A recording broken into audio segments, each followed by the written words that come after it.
Hi!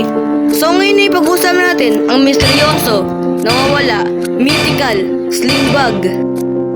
So kung nakaraang video pinag-aralan natin at pinag-usapan itong bag na ito na belt bag dahil nga ito ay bumalik na noong February 1. Ngayon naman, ang ginagamit niya na green na bag, yun naman ang nawala.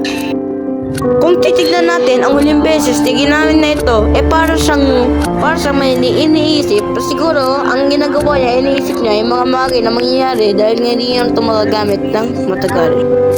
Pagkatapos niya makuha ang belt bag na iyon, ay tinabi niya na lang itong green niya na bag sa misteryosong lugar na hindi na ulit wala na makita. Ito nga rin pala yung mga katangian na bag na iyon, kaya meron siyang 1, 2, 3 na lagayan, tatlong lagayan, dalawa sa harap at isang malaking lagayan sa loob.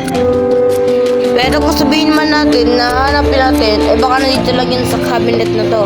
Kasi dyan niya rin yung unang ginamit itong nawala yung kanyang belt bag. Yung una yung unang ginamit sa parlor na yun. Kaya baka nandito lang yun kung natin nahanapin. Hindi pa muna tayo makakapag-calculate ng exact date kung kailan pa yung babalik kasi di naman namin alam kung kailan pa yung exact date na yung nawala. Kaya sa tingin nyo, makakabalik pa ba kaya yun?